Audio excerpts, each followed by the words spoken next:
Keinginannya menjadi seorang tentara telah muncul sejak muda. Ia menghabiskan sebagian masa kecilnya di luar negeri, tapi selalu terdorong untuk kembali ke negara asalnya. Kini, ia adalah salah satu calon presiden menuju 2014. Saya Marisa Anita, simak Satu Indonesia.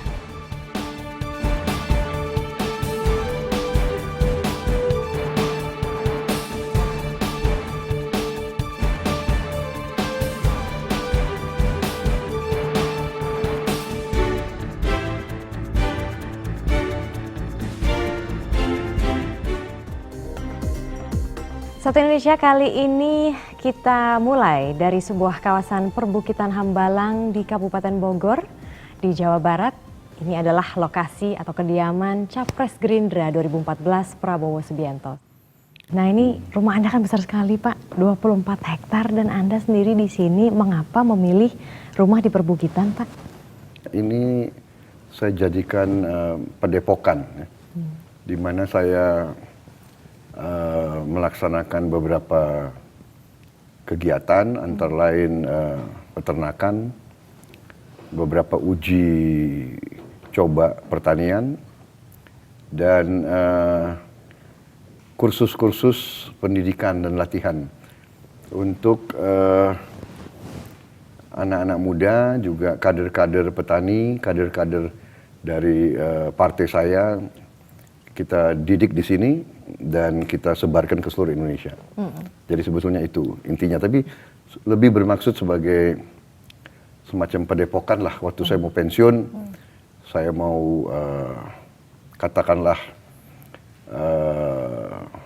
dalam filosofi kesatria ya, di Jawa itu lengser ke Prabon, madeg pandito. Jadi kita sesudah mengabdi kita naik gunung, dan di situ kita menulis pengalaman-pengalaman kita untuk disebarkan, mendidik generasi baru. Dan rencana saya nantinya adalah ini mau saya jadikan kampus sekolah unggulan. Oh, ya, maksudnya? Itu rencana saya suatu saat. Mudah-mudahan ya tahun depan bisa terwujud. Sekolah unggulan maksudnya untuk apakah universitas atau bagaimana, Pak? Sekolah unggulan untuk tingkat SMP, SMA, di mana anak-anak yang berbakat dari seluruh Indonesia bisa dididik dalam sekolah berasrama. Ya, kayak seperti konsep Taruna Nusantara lah di Magelang gitu. Dan juga Anda ini selalu mengenakan baju yang sama. Kalau tidak kemeja putih, ya paling baju safari begitu. Mengapa Anda memilih itu? Saya itu sebetulnya pengagum angkatan 45, ya kan? Saya merasakan angkatan 45, saya lahir, keluarga saya dari angkatan 45, jadi suasana bapak-bapak, ibu-ibu, pendiri bangsa kita sangat kental di saya. Waktu saya kecil ya pakaian tokoh-tokoh bangsa Indonesia ya sebagian besar ya pakai warna ini gitu. Jadi saya mungkin itu melekat gitu. Sampai sekarang Iya. akhirnya. Dan kalau Anda lihat ya sebetulnya di mana-mana ya ini warna lapangan begitu.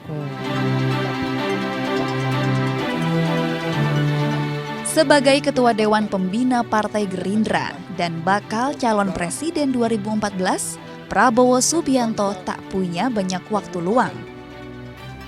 Pemilu legislatif akan digelar 2 bulan lagi. Sementara pemilu presiden cuma berjarak sekitar 5 bulan dari sekarang. Namun Prabowo nyaris selalu punya waktu untuk berinteraksi di dunia maya. Salah satunya lewat akun Twitter. Di sini Prabowo menyapa, berdiskusi, dan bertanya. Following akun ini sekitar 2.000. Beberapa figur publik tercatat sebagai followingnya. Di antaranya, akun mantan Wakil Presiden Yusuf Kala, pelatih sepak bola Indra Syafri, Indonesia Corruption Watch, Presiden Susilo Bambang Yudhoyono, Ibu Negara Amerika Serikat Michelle Obama, dan Ketua Umum Partai Nasdem Surya Paloh. Follower Prabowo hingga 7 Februari 2014 mencapai 573.000 orang. Kepada mereka, Prabowo sudah lebih dari 7.200 kali nge-tweet. Di akun ini, Prabowo pernah menanggapi pertanyaan soal ibu negara yang akan mendampinginya jika ia jadi presiden. Lewat akun yang sama, Prabowo mengakui bahwa dahulu ia adalah penganut paham ekonomi neoliberal alias neolib. Prabowo sesekali juga bergurau di Twitter. Misalnya, ia menanggapi posting yang membandingkan fotonya saat muda dengan Ahmad Al-Ghazali, anak musisi Dani Ahmad. Foto-fotonya saat makan siang dengan Wakil Gubernur DKI Jakarta Basuki Cahayapurnama pada 1 Februari lalu juga ia tweet. Makan siang ini berlangsung di pendopo kediaman Prabowo di Bukit Hambalang, Bogor. Di tempat yang sama, Prabowo juga menerima wawancara net untuk program Satu Indonesia. Kalau kita melihat rumah Anda ini kan rumah ini begitu spesial karena ada unsur Indonesianya dan juga ada unsur Baratnya. Dan ini adalah salah satu dari hasil usaha Anda yang begitu sukses. Nah, dari seluruh usaha Anda, ada kelapa sawit, kemudian kertas, batu bara, dan sebagainya. Kira-kira usaha mana yang paling menghasilkan bagi Anda? Sebetulnya saya tidak berminat untuk jadi pengusaha. Lalu? Saya cita-cita saya dulu ya hanya untuk jadi prajurit saja. Jadi tentara. Dan tapi waktu itu saya pensiun dini, agak muda. Usia saya baru 47 tahun. Dan pensiun saya ternyata ya sangat kecil ya waktu itu. Pensiun Letnan Jenderal waktu itu kurang lebih 900.000 rupiah. Saat itu? Sekarang sudah naik kurang lebih 3,7 juta rupiah. Jadi ya terpaksa kita harus kerja lagi, harus jadi pedagang, harus jadi pengusaha. Dan alhamdulillah ya diberi kebaikan oleh Tuhan Yang Maha Kuasa dan ya beginilah ya. Apa kunci sukses bisnis Anda? Ketabahan, ketekunan, semangat, tidak mengenal menyerah, hampir sama ya.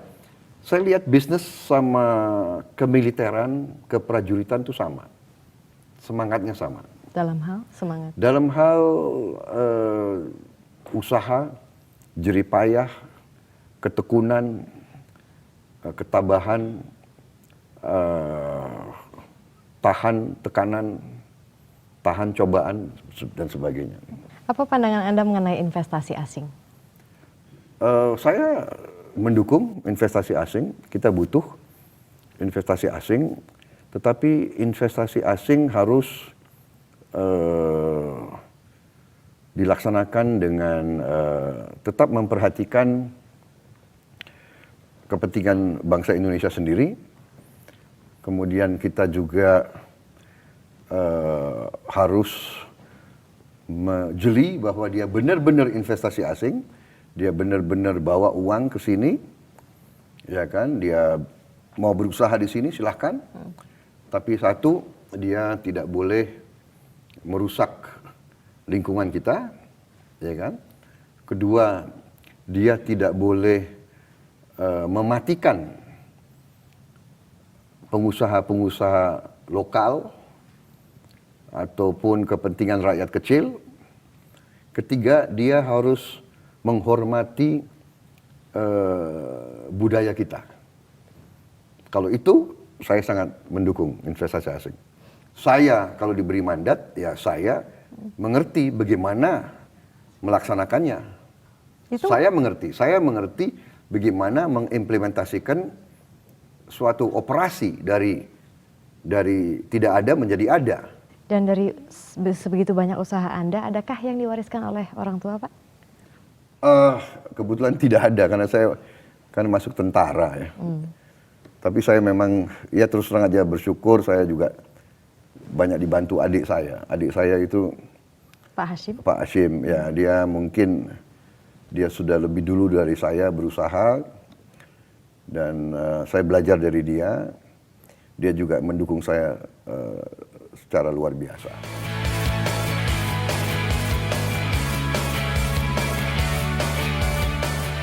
Figur Prabowo Subianto Joyo Hadikusumo yang menonjol di kemiliteran tanah air dan dunia usaha juga berpengaruh besar dalam perjalanan Partai Gerakan Indonesia Raya atau Gerindra. Tak heran bila pria berusia 63 tahun ini didaulat menjadi calon presiden dari partai berlambang burung Garuda ini. Sebagai Ketua Dewan Pembina, kedudukan dan wewenang Prabowo dalam Gerindra telah tertuang dalam anggaran dasar rumah tangga partai. Kita sudah punya anggaran dasar, anggaran rumah tangga sebagai pedoman pokok dari partai, tetapi karena beliau adalah Ketua Dewan Pembina yang menentukan arah bersama dengan anggota dan pembina yang lain dari partai, maka selain ADRT ini juga menyebutkan peran itu, karena itu peran Pak Prabowo memang sangat besar di Partai Gerindra. Mencoloknya sosok Prabowo di Gerindra membuat partai tampak bergelayut pada mantan komandan Kopassus tersebut. Prabowo pun seakan lekat dengan partai beraliran nasionalis ini. Prabowo dan Gerindra itu seperti dua sisi dari mata uang yang sama. Makanya kemudian punya ketergantungan sangat kuat Gerindra terhadap sosok Pak Prabowo.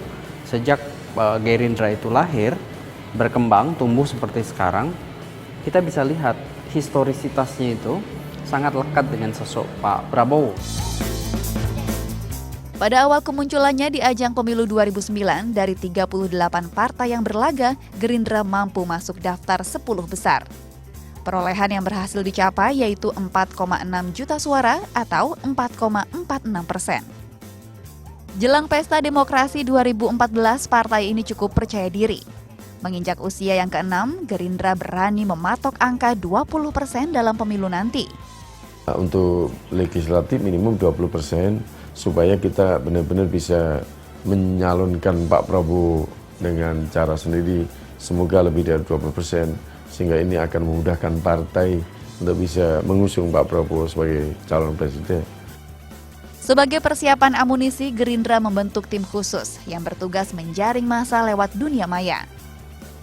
Tim terdiri dari 30 orang yang bertugas selama 24 jam non-stop. Selain menampung aspirasi, media sosial partai Gerindra juga bertujuan menggayat calon pemilih dari luar negeri.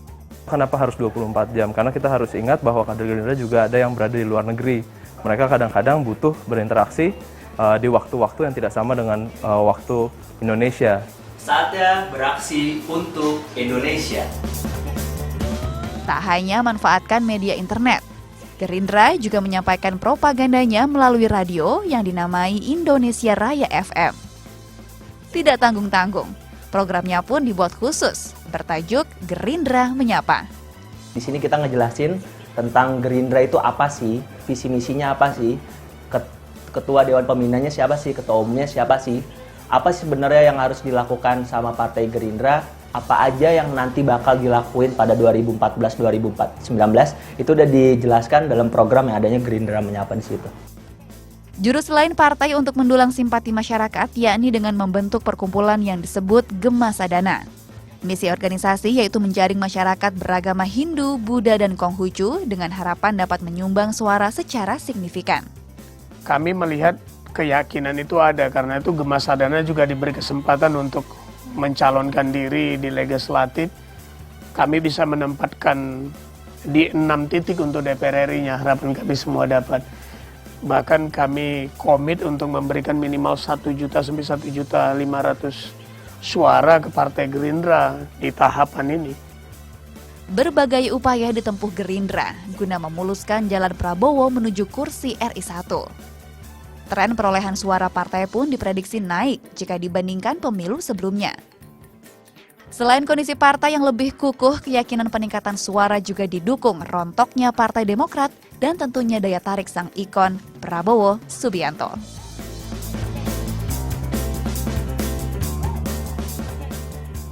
Dan juga Anda pernah menjadi ketua HKTI. Nah, Saya masih ketua masih HKTI, ketua ya. HKTI ya Ketua sekarang. umum HKTI. Ya. Dan juga pencaksilat, bukan? Pencaksilat juga masih Iya. saya. Lama saya sudah. Iya.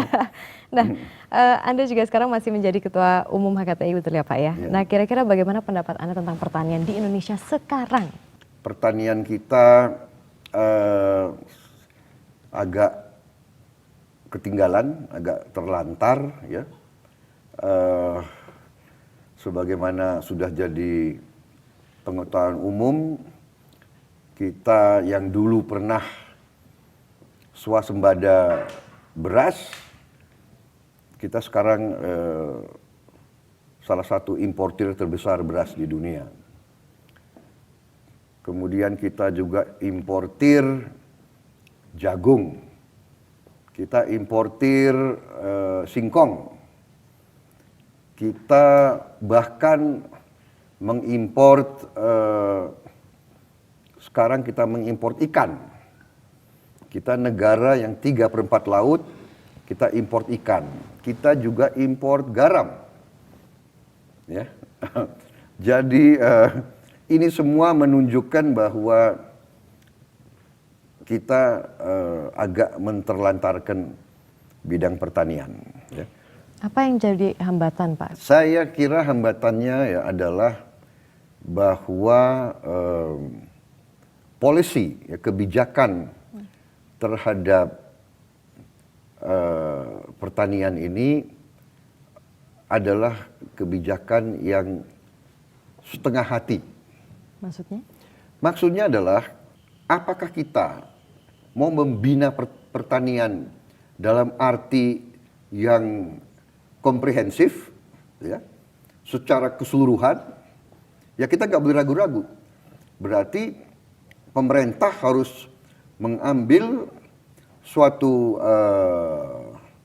posisi keberpihakan yang tidak ragu-ragu, yang benar-benar dari hulu sampai hilir pemerintah bertindak aktif untuk memperkuat bidang pertanian.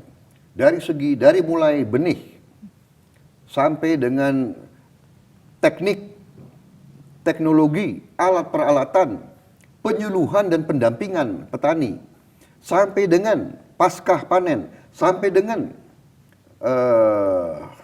pengolahan, sampai dengan pembungkusan, sampai dengan distribusi, sampai dengan pemasaran. Jadi ini harus ada keberanian. Mungkin pada dasarnya dari dulu saya memang terlalu cinta sama Indonesia itu. Jadi saya bisa bayangkan sekian tahun sekolah di luar itu, akhirnya saya pilih masuk Akabri.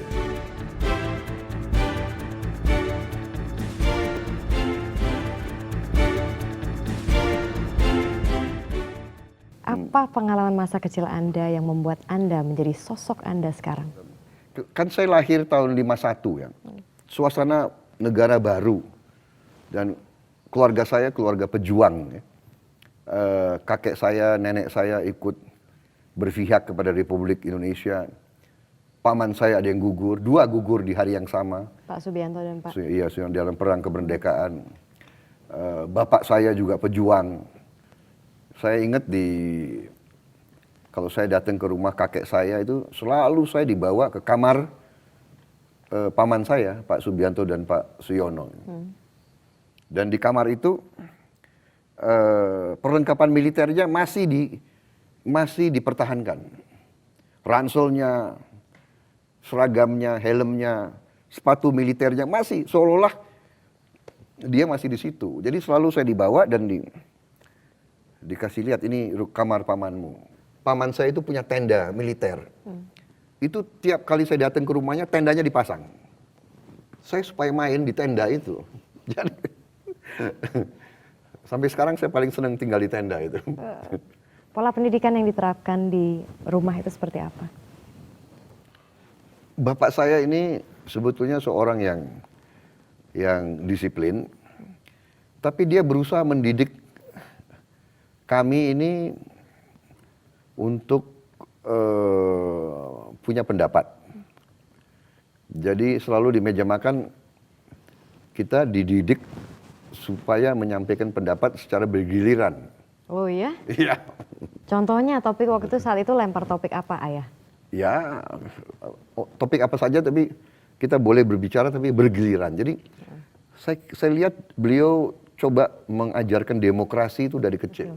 Kira-kira siapa orang yang paling berpengaruh dalam hidup Anda sekarang? Saya kira banyak ya. Tentunya keluarga itu sangat utama ya. Tetapi sekarang dalam kerangka yang lebih besar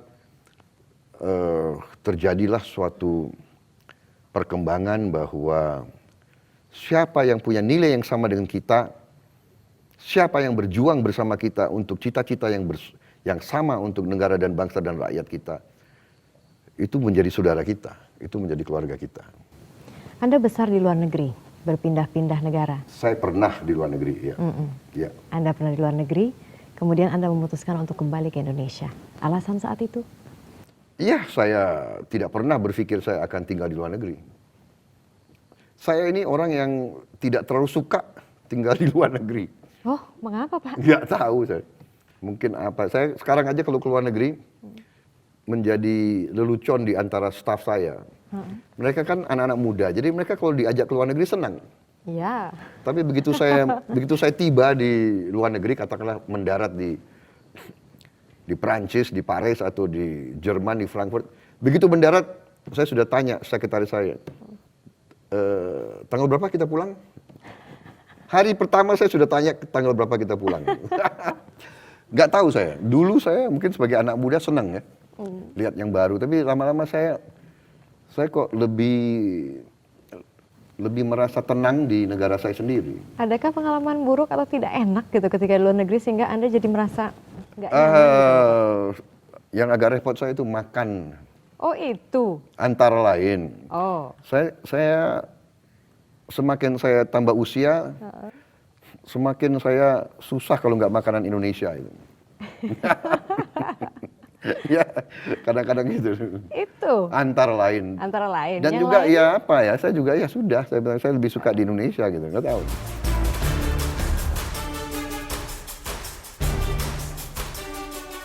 Gerakan reformasi tahun 1998 masih menyimpan misteri besar terkait desas-desus penculikan oleh sejumlah aktivis pro-demokrasi.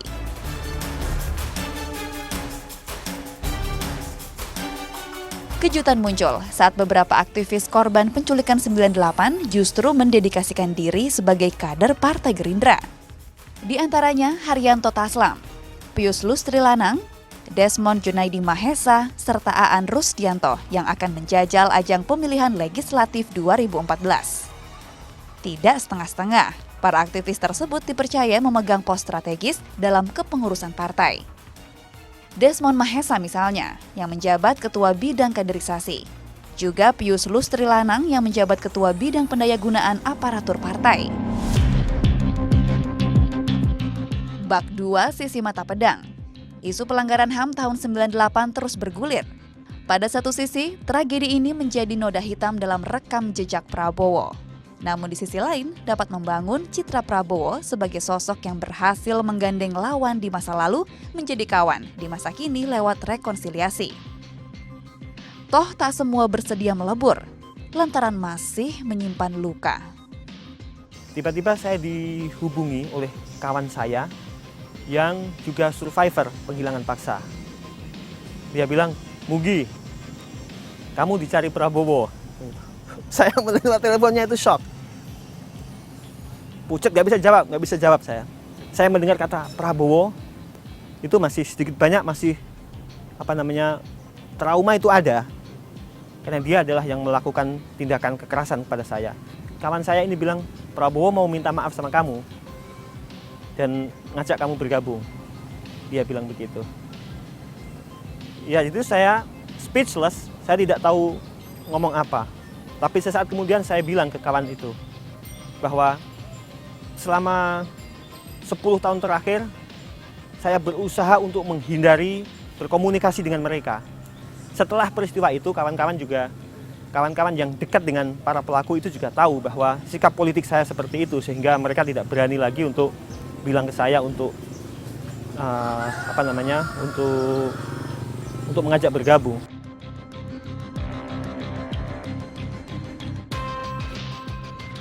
Ketika Anda masuk Akademi Militer di tahun 70 itu, Anda sebetulnya sudah diterima di Universitas Colorado Amerika Serikat. Kemudian Anda malah pulang dan masuk Akademi Militer. Alasannya Pak? Sepertinya memang kakek saya waktu itu Pak Margono seolah memandang saya atau berharap bahwa suatu saat saya bisa mengganti putranya yang gugur gitu.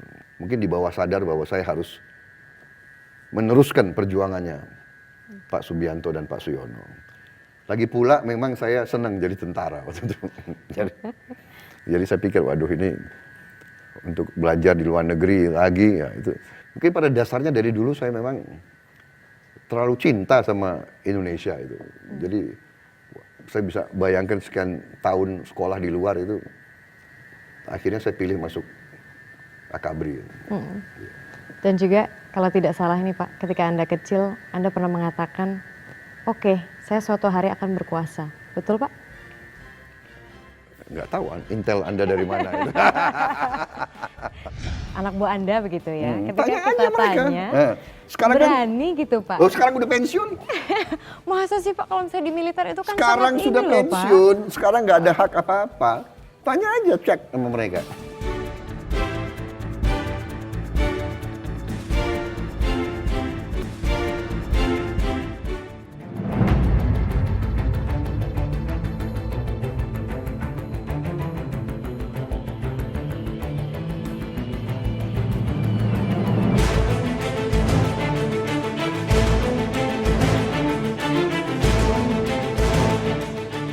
Unjuk gigi calon presiden dalam ajang pemilu 2014 kian menyeruak. Sejumlah nama pun santer diklaim oleh beberapa lembaga survei sebagai kandidat yang potensial. Di antaranya, pemimpin ibu kota Jakarta Joko Widodo. Diikuti oleh figur besar partai seperti Prabowo Subianto, Megawati Soekarno Putri, Abu Rizal Bakri hingga Wiranto. Metode survei umumnya menggunakan pendekatan top of mind, yaitu dengan tidak menyertakan pilihan capres bagi responden. Hasil survei oleh Saiful Mujani Research and Consulting misalnya. Lembaga menyebutkan tingkat keterpilihan atau elektabilitas Jokowi berada di angka 20,2%, jauh meninggalkan kandidat presiden lainnya. Survei yang dirilis Poltreking Institute bahkan menunjukkan jurang elektabilitas yang lebih lebar, lantaran keterpilihan Jokowi menyentuh angka 38%. Namun perlu diingat, hingga kini Joko Widodo belum resmi dideklarasikan sebagai calon presiden oleh partainya PDI Perjuangan. Ini berarti secara faktual hasil unggul sementara dipegang oleh pemain lama yang senantiasa menguntit di posisi kedua, Prabowo Subianto. Saya kira selain analisis kualitatif tapi terkonfirmasi dari hasil-hasil survei, jika Pilpres diikuti oleh katakanlah semua siapapun muncul kecuali Jokowi, maka peluang terbesar ada di Prabowo Subianto. Meski demikian, tingkat elektabilitas Prabowo Subianto yang mulai memasuki kondisi stagnasi harus dicermati tim suksesnya. Karena woro-woro Prabowo sebagai calon presiden telah bergulir dalam hitungan tahun. Bila dibandingkan dengan Susilo Bambang Yudhoyono, Prabowo berlatar belakang serupa, yakni sebagai mantan militer. Namun Prabowo memiliki karakter tersendiri yang membuat dirinya diminati para pemilih. Kan masyarakat itu sekarang mencari figur yang antitesis SBY ya. Ketika Jokowi belum datang, belum masuk bursa, maka Prabowo bisa menjadi antitesis SBY. Apa yang menjadi antitesis SBY dari Prabowo? Yaitu sikap yang dianggap peragu dari SBY versus sikap Prabowo yang dianggap tegas. Citra tegas yang menjadi ikon khas Prabowo Subianto dinilai belum cukup baginya untuk menjadi modal menuju kursi nomor 1. Terlebih jika Joko Widodo akhirnya terjun dalam gelutan Pilpres 2014. Tantangan Pak Prabowo adalah menunjukkan dalam persepsi publik, ini kan dalam politik elektoral kan persepsi yang menjadi penentu, dan persepsi publik harusnya mengarah kepada Prabowo ada Prabowo yang dekat dan peduli pada rakyat, yang bersih dan jujur. Dan berdasarkan hasil survei ini yang menjadi bukan ikon, terasosiasi kuat pada dua karakter itu adalah di figur Jokowi untuk hari ini. Jelang pelaksanaan pesta demokrasi yang telah di depan mata, berbagai skenario dari partai peserta pemilu terus bermunculan. Bahkan, salah satunya yang mungkin dilakoni bisa membuat Prabowo tak dapat mencalonkan diri sebagai calon presiden. Partai-partai itu bisa bersekongkol, bukan bisa bersekongkol, bisa saling pengertian di antara sama mereka, partai-partai non-Gerindra, itu bikin persekutuan begitu untuk tidak mau berkoalisi dengan Prabowo. Kini tinggal tersisa 4 bulan menuju kancah pemilihan presiden 2014. Masing-masing kandidat bersiap dengan skenario dan bola panasnya. Joko Widodo bisa jadi bukan lagi satu-satunya sosok dominan. Sementara maju atau tidaknya Prabowo Subianto juga turut menentukan tensi pertarungan ini.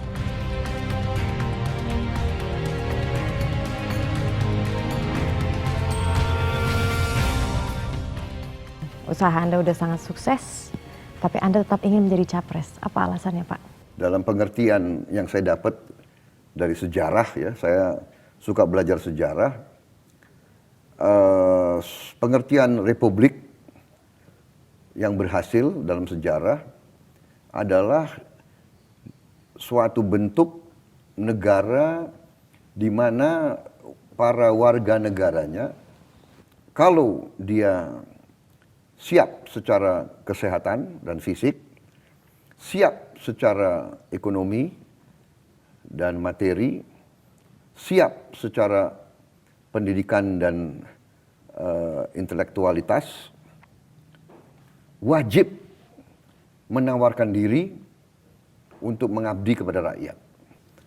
Jadi saya merasa ya ini kewajiban. Kalau saya dibutuhkan oleh rakyat, kalau rakyat merasa saya bisa bermanfaat, saya wajib untuk menawarkan diri. Kalau saya mikirkan diri saya sendiri, sudah ya, saya mau istirahat, saya mau hidup baik, saya bisa melakukan itu. Dan kadang-kadang saya juga harus akui, kadang-kadang saya tergoda juga gitu. Sungguh, ya, Pak? Kadang-kadang tergoda juga. Ya kan? Apa yang membuat Anda tergoda? Ya, berarti kan kita tidak capek, kita tidak habis tenaga, habis uang, habis kita juga tidak difitnah, tidak dimaki-maki, kan begitu. Jadi kadang-kadang kita, tapi akhirnya kembali, ini kewajiban, ini apa ya, ini bagian dari cinta tanah air. Masa kamu rela negaramu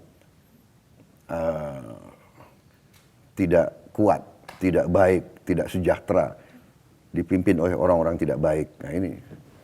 Ketika Anda kembali ke tanah air, Anda masuk politik, tahun 2004 Anda juga ikut dalam bursa capres ini, Ya. kemudian gagal.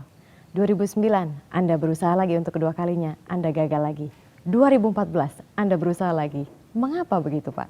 Jadi ini adalah nilai-nilai dan prinsip. Apa prinsip yang saya perjuangkan? Prinsip yang saya perjuangkan pertama adalah bangsa dan negara yang berdaulat, ya.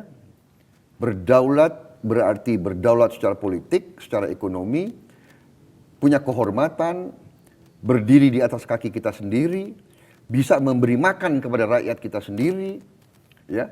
Kemudian bisa mengamankan semua suku, semua agama, semua ras, semua kelompok etnis yang hidup di Nusantara kita, di negara Republik Indonesia kita ini. Oponen terberat Anda di Capres 2014 siapa? Saya menganggap semua oponen itu sama beratnya. Oh ya? Iya. Jadi kita tidak boleh menganggap enteng siapapun, tapi saya lebih memandang,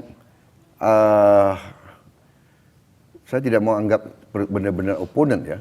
Dalam suatu persaingan pasti ada kontestan yang akan bersaing sama kita. Yang repot ini di Indonesia ini ya, budaya curang ini yang repot di Indonesia ini. Maksudnya? Iya, kan? Iya, bohong, curang, korupsi ini jadi budaya sudah. Modus-modus kecurangan yang Anda alami apa? Paling penting ya, yang paling berbahaya adalah daftar pemilih tetap. Jadi esensi dari demokrasi adalah pemilihan umum. Esensi dari pemilihan umum adalah pemilihan itu sendiri. Esensi dari pemilihan itu adalah daftar pemilih. Jadi daftar pemilih kalau terdiri dari nama-nama yang palsu, ya, bahwa orang namanya di situ tapi orang yang nggak ada. Jadi ini adalah kecurangan, iya kan? Jadi katakanlah di satu TPS ada 500 orang, tapi ditambah 30 orang yang nggak ada di TPS itu, namanya nggak jelas. Ini kan berbahaya. Kalau kita punya 600.000 TPS, tambah 30, atau kali 30, berapa itu? Apa contoh konkret yang saat itu membuat Anda betul-betul murka, terutama terkait dengan DPT? Saya kira ya bukan murka ya, kecewa. Ini sangat membahayakan. Kalau ini kita lakukan ya di mana keabsahan proses pemilihan itu? Nah, karir Anda ini bisa dikatakan cemerlang, Pak. Tapi ada juga nih, mungkin orang yang tidak suka gitu ya, memunculkan nada-nada sumir. Oh iya, Prabowo Subianto dia cemerlang karena dia dekat dengan Cendana. Tanggapan Anda? Saya kira itu wajar ya. Jadi yang penting bagi saya adalah pekerjaan, prestasi, ya kan? Itu yang harus menjadi dasar penilaian. Ya. Katakanlah memang saya mantunya presiden. Sebagai perwira, waktu saya memimpin, apakah saya kapabel atau tidak? Ya kan?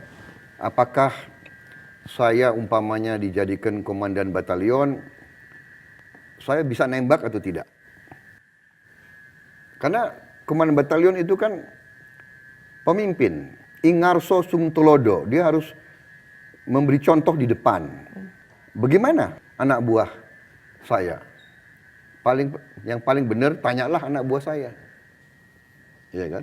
Kalau orang-orang yang suka dan tidak suka, ya bisa cerita ya X, Y, Z boleh. Tapi kalau komandan batalion, tanyalah anak buahnya. Tapi apakah mungkin Pak Prabowo, anak buah Anda begitu ya, ketika Tanya kita aja mereka. tanya, Sekarang berani kan, gitu Pak? Loh, sekarang udah pensiun.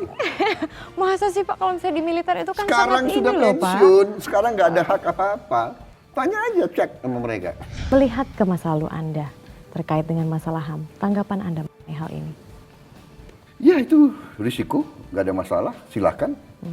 Saya kan nggak pernah kemana-mana, saya siap menjawab.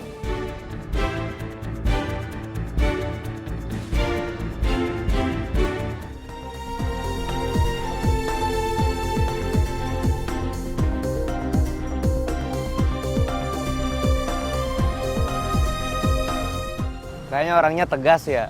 Takut dia berwibawa ya. Disiplin satu. Yang kedua, jiwa kepemimpinannya ada. Orangnya tegas, galak, dan cenderung otoriter seperti Soeharto.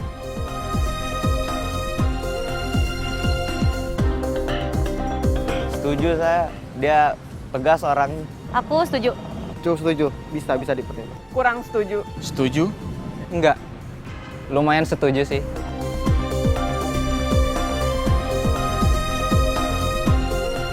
Dia buat peraturan-peraturannya tuh buat lebih tegas dari yang sebelum-sebelumnya. Dia bakal membawa perubahan yang lebih baik ya ke Indonesia itu. Pastinya dengan basic militer itu ketahanan kita akan lebih profesional ya dengan basicnya dia itu sendiri. Mungkin hampir sama kayak presiden-presiden yang dulu. Dia pasti mimpin Indonesia dengan jiwa kepemiliterannya dia, dan Indonesia mudah-mudahan akan lebih baik lagi.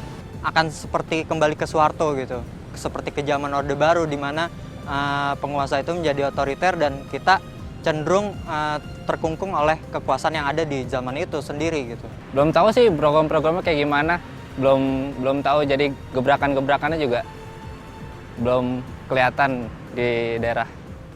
Apa tanggapan Anda mengenai putusan MK kemarin yang mengabulkan uji materi Effendi Ghazali terkait dengan pasal-pasal di Undang-Undang Pilpres dan Pileg, Pak?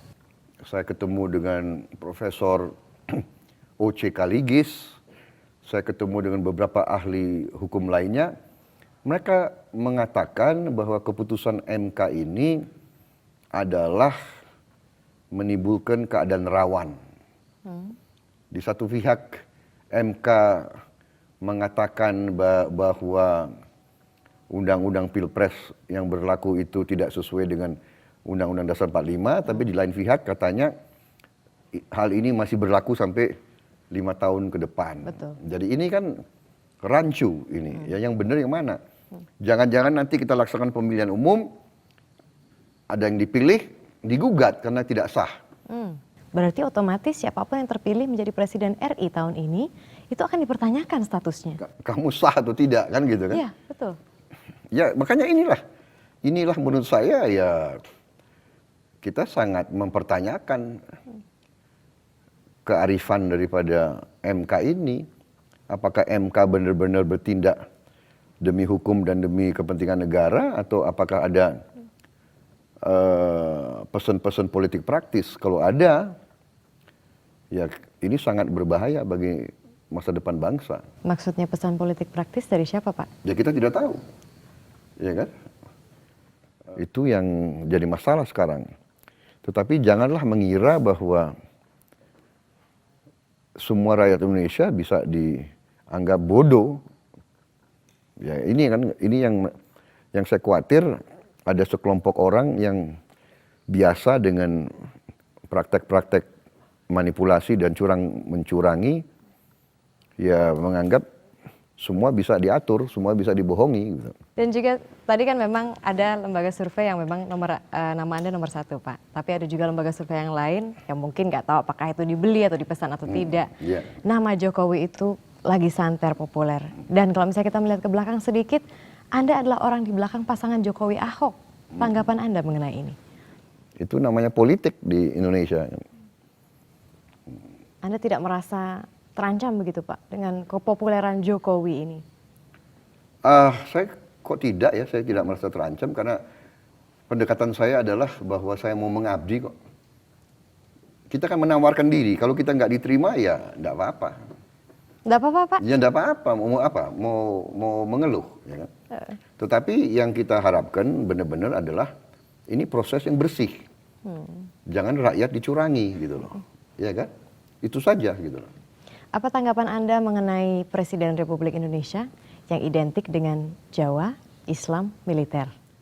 Itu memang suatu apa ya, katakanlah mitos kah atau suatu pandangan begitu. Tapi kan kita pernah punya juga banyak presiden yang bukan, kita pernah satu presiden yang bukan Jawa, Pak Habibie. Kita pernah juga punya presiden yang bukan militer, Pak Habibie, Gus Dur sama Ibu Mega. Bung Karno bukan militer, ya kan? Jadi itu bisa kita terima dan bisa juga kita pertanyakan. Gitu. Menurut saya pada dasarnya adalah apa sih yang nilai-nilai yang diperjuangkan oleh figur itu? Saya kira lebih penting itu. Di banyak survei saya nomor 1. Nah, jadi begini, survei itu kita tahu sekarang sudah menjadi alat. Ya, alat pembentukan opini, alat persepsi. Jadi saya nggak terlalu menghiraukan lah survei-survei itu. Gitu. Saya tahu yang bayar siapa. Kita di Indonesia itu hampir nggak ada rahasia lah, ya kan? Si survei ini udah di kontrak si ini, kan mereka kan punya organisasi. Organisasi terdiri dari banyak orang itu yang bocorin juga gitu loh. Nah kalau misalnya... Jadi kita mengerti gitu loh. Anda ini kan sekarang sudah agak sedikit berbeda begitu. Di mana Anda sudah lebih terbuka ke media sudah boleh ke rumah Anda gitu. Apa sih yang terjadi? Enggak, dari dulu boleh. Saya juga heran. 2009 dulu kayaknya nggak seterbuka ini deh, Pak. Iya gimana, kita lagi kerja gitu loh. Iya kan sekarang Bapak kerja juga, ini udah tinggal berapa bulan lagi. Iya dulu kan kerjanya masih kerja keras banget gitu loh. Iya kan. Waktu itu bukan saya menutup diri, tidak. Memang mungkin belum kesempatan aja gitu. Jadi ada anti pencitraan begitu ya Pak? Hah? Anti pencitraan? Bukan anti pencitraan, adalah prioritas, urgensi. Ya saya percaya dengan substansi. Anda Capres Gerindra 2014, sudah tahu siapa yang Anda akan pinang untuk menjadi wakil Anda? Terus terang saja saya belum tahu. Sampai sekarang belum tahu? Belum tahu. Bahkan nama-nama yang kira-kira Anda, kayaknya ini. Ya tentunya kita sudah punya ancer-ancer. Kalau saya lebih condong ke arah matriks. Ya, matriks. Jadi kriteria apa gitu loh. Jadi saya harus tentunya cari seorang yang setiap saat dia capable untuk menjadi presiden. Oh. Anything can happen. Pada saat itu tidak boleh ada vakum, wakil presiden harus benar-benar siap menggantikan. Berarti seorang wakil presiden bukan embel-embel, bukan hanya dekorasi. Saya kalau bertanggung jawab kepada rakyat, saya harus memilih seseorang yang benar-benar saya yakin dia siap untuk jadi presiden. Menggantikan saya kalau saya ada apa-apa. Gitu. Nah kalau misalnya bicara RI 1 Pak, itu adalah posisi tertinggi. Biasanya kalau misalnya orang mengatakan ilalang semakin tinggi itu berarti cobaannya semakin banyak. Benar sekali. Dan juga banyak orang pasti yang ya udah ada yang suka, ada yang tidak suka, ada nada sumbang, ada nada sumir. Dan orang-orang yang memiliki nada sumbang atau sumir ini pasti akan berusaha untuk menjatuhkan Anda dengan alasan apapun. Dan Benar. paling banyak alasan yang mereka ambil itu adalah melihat ke masa lalu Anda terkait dengan masalah HAM. Tanggapan Anda mengenai hal ini? Ya itu risiko, nggak ada masalah, silahkan. Saya kan nggak pernah kemana-mana, saya siap menjawab. Ya kan, tidak ada masalah sama sekali. Tanya rakyat, ya kan kita ada proses demokrasi kan. Jadi itu biasa apa ya dalam suatu perjuangan politik. Itu hal yang biasa, nggak ada masalah bagi saya. Dia akan, yang saya bilang nilai yang diperjuangkan itu yang menjadi substansi, ya kan. Tuduhan fitnah ya, kalau fitnah ya saya kira akan memukul balik yang melaksanakan fitnah. Menurut Anda itu fitnah Iya, Pak? Mengapa menurut Anda itu fitnah Pak? Ya memang fitnah, tidak ada dasarnya semua itu. Jadi Anda pasti bisa menjawab Pak? Pasti, sudah saya jawab. Bertahun-tahun saya jawab, berkali-kali saya jawab. Baik, terima kasih Pak Prabowo. Terima Subianto. kasih. Terima kasih. Satu Indonesia selalu menghadirkan tokoh-tokoh nasional. Kira-kira siapa lagi tokoh nasional yang akan kita ajak bicara? Simak terus Satu Indonesia setiap hari Minggu pukul 11 malam. Saya Marisa Anita undur diri, sampai jumpa minggu depan.